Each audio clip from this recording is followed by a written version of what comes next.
guys, welcome back to my YouTube channel. Today we're making a ricotta crostata.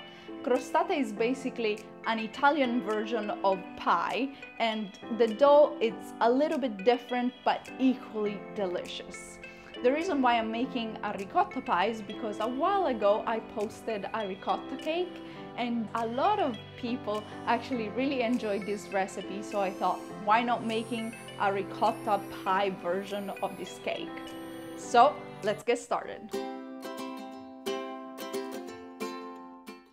Start with some slightly softened butter and sugar. I'm using powdered sugar so that the dough is way smoother, but it's not a requirement if you don't have it, but I do suggest it.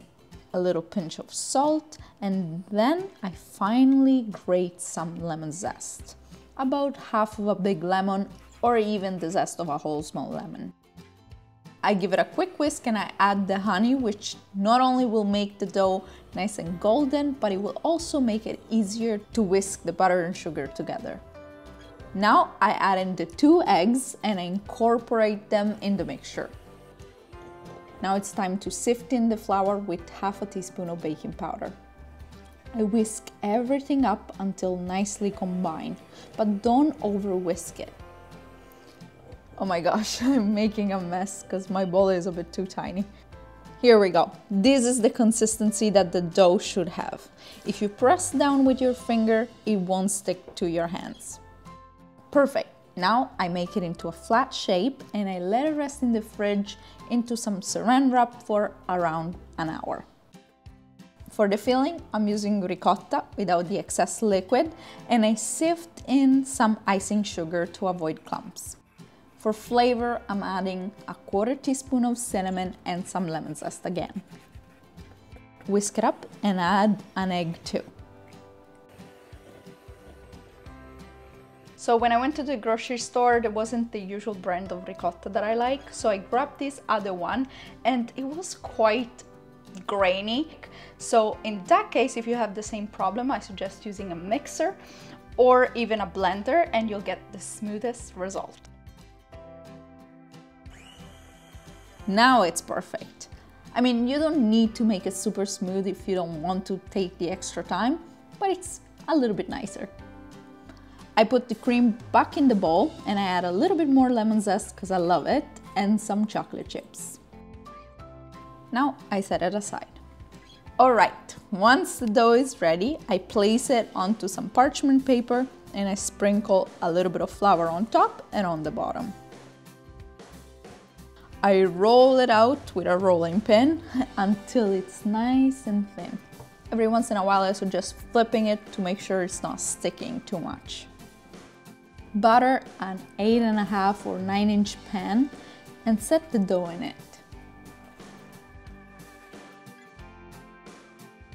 Just like that. I use the rolling pin to cut the extra dough out and I set it aside. I poke some holes with a fork to make sure the crostata cooks evenly. Now I spread the ricotta cream that I prepared earlier. Nice and smooth. With the extra dough, I make the classic crostata stripes. They're not too perfect, but that's okay. I place some horizontally and some diagonally. I make sure to press the ends down well on the edge of the pie. Bake in a preheated oven at 330 Fahrenheit for 45 minutes. When it's ready, it will look quite puffy, but give it some time, let it cool down, and it will look great. I decorate it with a little bit of icing sugar that makes it even more inviting. I take it out of the pan and I'm ready to serve it. Those melted chocolate chips look so good. Oh my gosh, I love the lemon zest and the cinnamon, and then the chocolate chips. They just go so well with the ricotta. It's honestly a must-try recipe if you love ricotta in the first place, but even if you don't, give it a try because I think you'll like this recipe. Anyways, that's it for this video. Thank you so much for following me along, and don't forget to hit a thumbs up and subscribe if you haven't yet. See you next time. Bye bye.